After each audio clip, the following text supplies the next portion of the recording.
Donc moi je suis professeure de thérapeutique et une des questions qui se pose et qui va se poser de plus en plus actuellement, c'est l'observance thérapeutique, parce que la pharmacopée s'étant développée de la manière dont on sait, et le coût des médicaments étant une part très très importante maintenant, en particulier les nouveaux médicaments,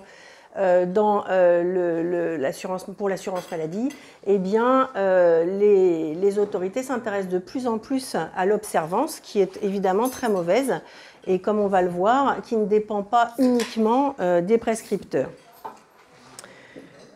Alors, je n'ai pas de conflit d'intérêt, quelques liens d'intérêt. Donc, le concept d'observance thérapeutique, c'est défini par le degré de concordance entre le comportement des patients et les recommandations des soignants. Donc, ça comprend l'observance vis-à-vis des thérapeutiques et l'observance vis-à-vis du suivi des pathologies. C'est double l'observance. Et ça, c'est une notion importante à avoir en tête parce que ça ne concerne pas uniquement le traitement. Les deux objectifs de l'observance, c'est l'adhésion au traitement, donc c'est la phase initiale, lorsqu'on initie un nouveau traitement. Alors évidemment, on parlera des traitements chroniques, parce que les traitements de la phase aiguë sont moins impactants pour l'observance. Et puis, deux phases, donc la phase initiale avec la phase d'adhésion au traitement, et puis la phase de maintenance du traitement dans le temps. Alors, on avait posé quelques questions comme c'est la règle. Et donc, je vous demandais quel est le pourcentage global de l'observance en France. La réponse, c'est 50%.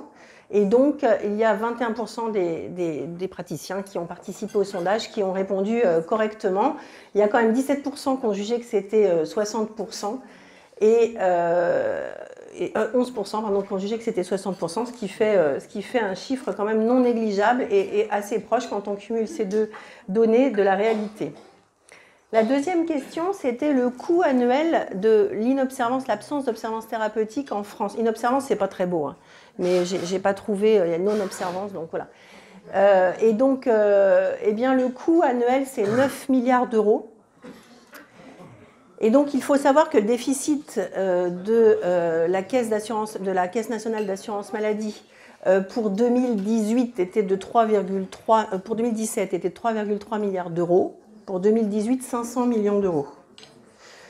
Donc, c'est une donnée non négligeable et comme je vous l'ai dit, les instances vont vraiment s'y intéresser de plus en plus parce que c'est une façon de faire des économies pour les décideurs qui n'est pas toujours simple pour les praticiens de terrain. Et enfin, d'autres chiffres. Donc, 50% des traitements qui sont prescrits ne sont pas observés. Alors, ça tient aussi au fait que l'observance, c'est un concept, mais il suffit qu'il y ait un seul item d'une ligne de prescription qui change, c'est-à-dire la dose unitaire, ou la fréquence des prises par jour, ou la durée, pour qu'on parle de non-observance ou d'inobservance. Donc c'est quand même, on est vite dans le concept. Donc pour les traitements à visée psychiatrique, c'est encore plus, c'est 60%. Pour les diabétiques de type 1, c'est 48%. Ça, c'est lié au fait que ça touche des sujets très jeunes qui peuvent rester souvent dans la négation du problème. Pour des maladies chroniques cancéreuses, comme la leucémie myéloïde chronique, ça peut être 33%. Et ça, c'est lié au fait qu'on est passé à des traitements par voie orale, donc pris seul au domicile, alors qu'antérieurement, on convoquait les patients à l'hôpital pour les traiter par voie intraveineuse. Et dans le cancer du sein, c'est 40%, bien évidemment, pour tout ce qui est chimiothérapie par voie intraveineuse et radiothérapie, l'observance est bonne. Et ces 40% concernent essentiellement les hormonothérapies qui sont prescrites ensuite pour une durée de 5 ans. En moyenne, les femmes prennent 2 ans l'hormonothérapie après un traitement de cancer du sein, ce qui n'est pas du tout... ce qui n'est pas optimal du tout. Donc le coût, je vous l'ai dit, 9 milliards, et voilà les chiffres. L'ONDAM, c'est l'enveloppe de financement de la santé en France, elle est de 100 milliards d'euros. Donc 10% qui partent un petit peu en fumée bêtement. Mais on va voir qu'il n'est pas évident d'arriver à réduire le coût de l'inobservance. Donc, pour savoir si un patient est observant, qu'est-ce qu'on doit vérifier avec lui? Donc on vérifie la prise médicamenteuse. Comme je vous l'ai dit, ça concerne posologie, le moment de la prise, la fréquence de prise sur la journée, l'absence de prise ou la prise non justifiée, ce qui peut arriver aussi, lorsque les patients jouent un petit peu avec leur prescription.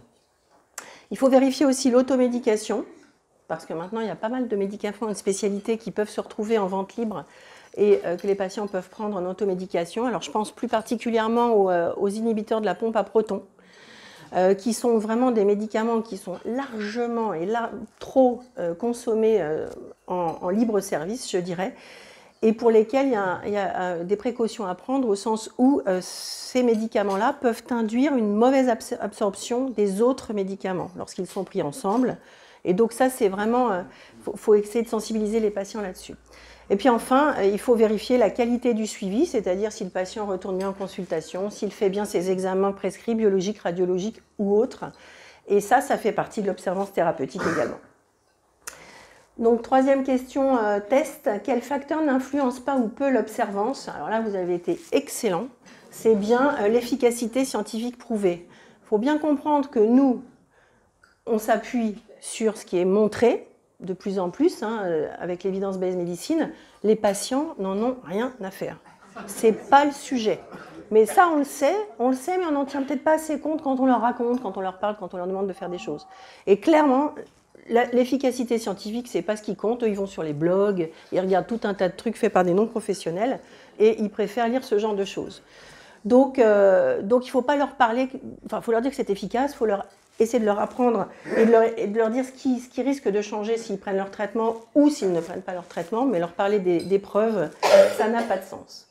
Alors, les différents facteurs qui conditionnent l'observance, vous les connaissez, ça va être un rappel. Les facteurs qui sont liés au traitement, une administration simple, une durée courte de traitement, ça a été bien documenté avec les antibiothérapies, raccourcies à 3 jours grâce à certaines molécules. La tolérance, évidemment, plus elle est bonne, mieux c'est.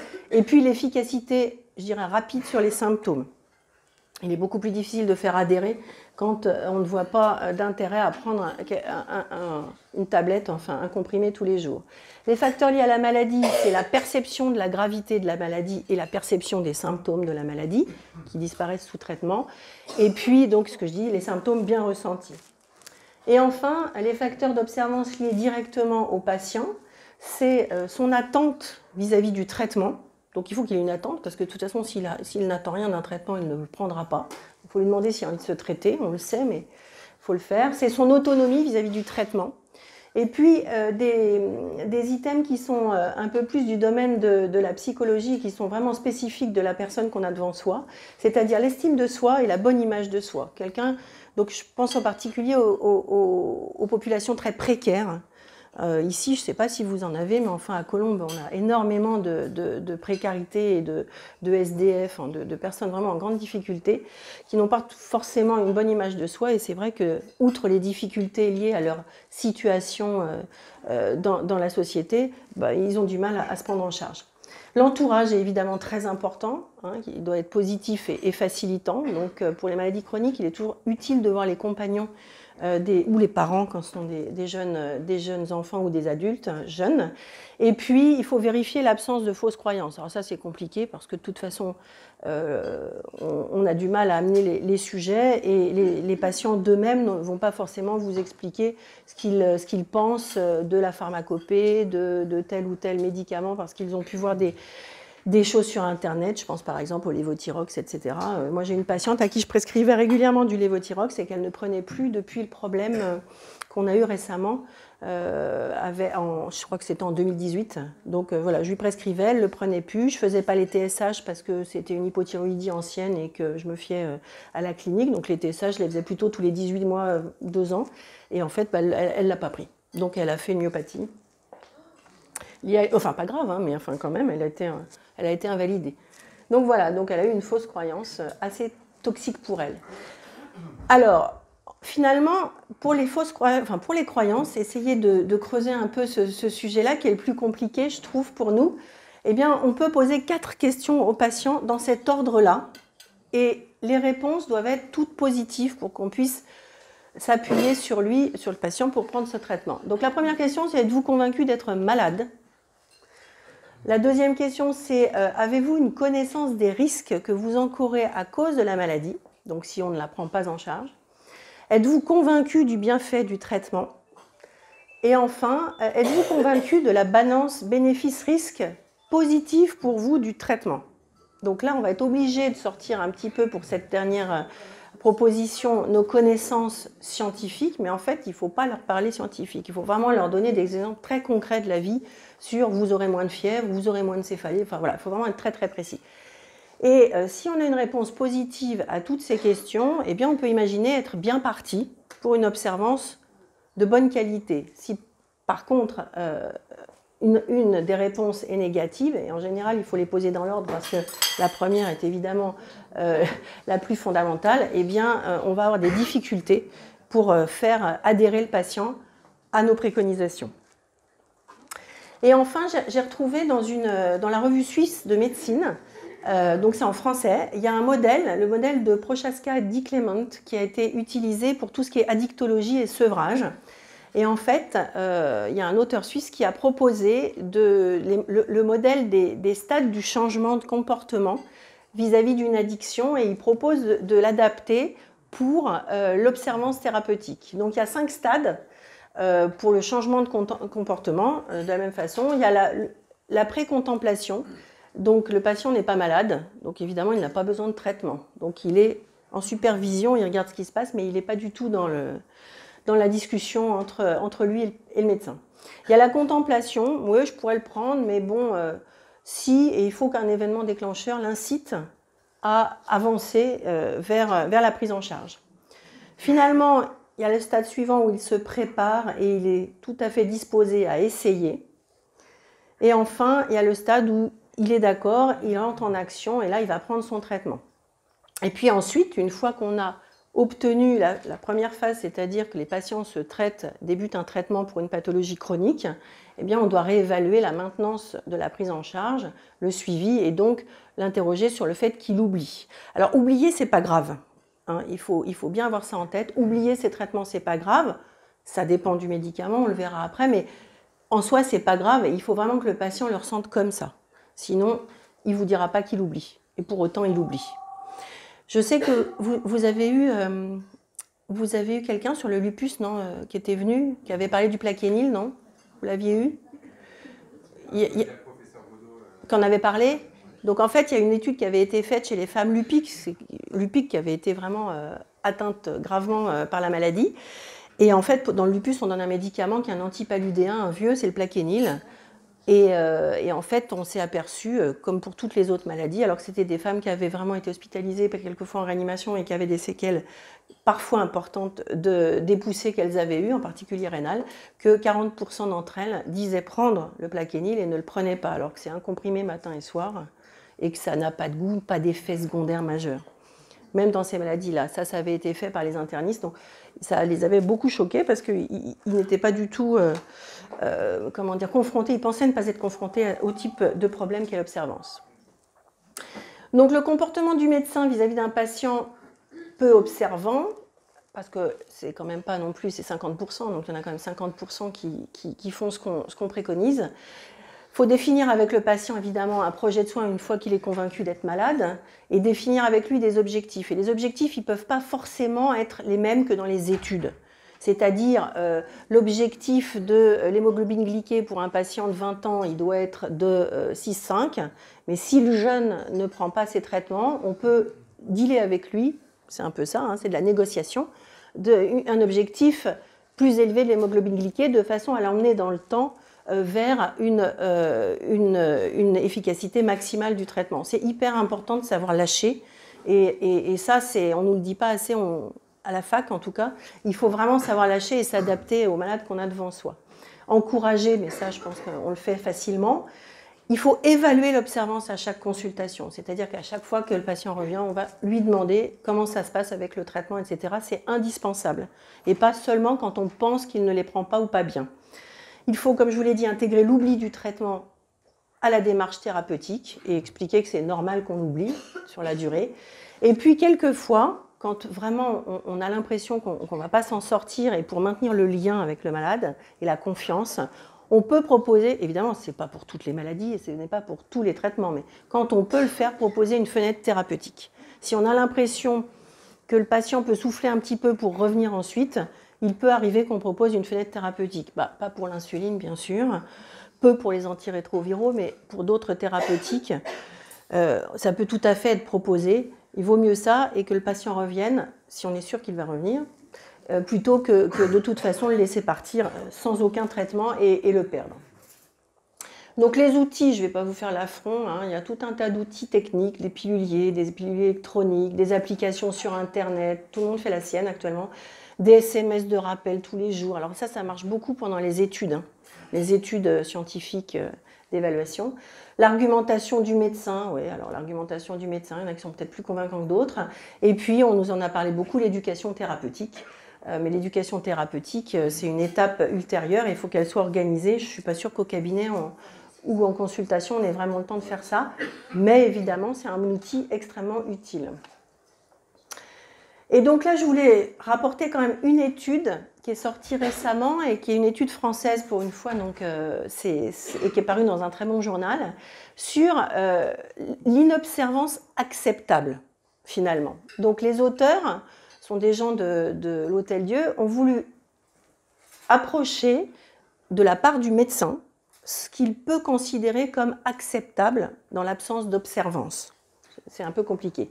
Donc ils ont testé online 544 cliniciens, il y avait des spécialistes, il y avait des médecins généralistes, et ils ont récolté 5365 lignes de prescription de médicaments de façon rétrospective. Et le but de ça, c'était de faire définir par les médecins, qui avaient eux-mêmes prescrit pour un patient donné, le seuil de risque inacceptable pour l'inobservance d'un médicament, que ce soit pour une dose ou pour une absence de prise. C'est-à-dire que c'est le médecin qui prescrivait, qui gradait sa prescription en termes de risque inacceptable. C'est-à-dire que lui pensait qu'il fallait absolument que le malade soit observant.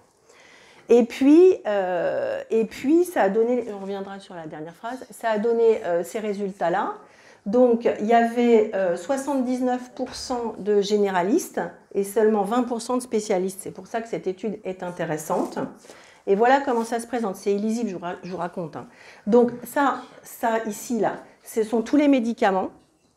En rouge, c'est lorsque c'est jugé inacceptable. En rouge, c'est quand c'est une dose par mois. Ensuite, en orange, c'est 2 à 3 doses par mois qui sont ratées. En jaune, c'est 1 à 2 doses 1 à 2 jours par mois. Et en vert, c'est 2 jours par mois. Et vous voyez qu'en fonction des spécialités, c'est pas la peine de les voir, les spécialités, eh bien, les médecins ont défini une acceptabilité en fonction de la prise possible ou non. Donc, ce qui est vert, alors je vais vous le lire parce que c'est illisible, c'est par exemple tout ce qui est les drogues, là par exemple, c'est les drogues pour le cancer de la prostate. Si on l'oublie plus de 2 jours par mois, c'est pas grave, c'est vert, d'accord? Et tout ce qui est rouge, c'est par exemple tout ce qui est chimiothérapie par voie orale pour une maladie cancéreuse. Même un seul oubli par mois, c'est en rouge pour les médecins, ça n'est pas possible. Et à partir de là, si on arrive soi-même à grader sur une prescription ce qui est vraiment, de notre point de vue, indispensable pour le patient et ce qui l'est moins, eh bien finalement, ce qu'il va falloir arriver à faire pour nos malades chroniques, c'est insister sur celui qu'il ne faut vraiment pas oublier et lâcher du lest sur les autres. Et finalement, c'est les conclusions de des auteurs. Attendez, je vais la remonter. Le seuil d'inacceptabilité pour une dose omise par mois, c'est quand même 45% des médicaments de l'étude. Et c'est des médicaments de grande consommation, puisqu'il y avait 80% de médecine de ville. D'accord ?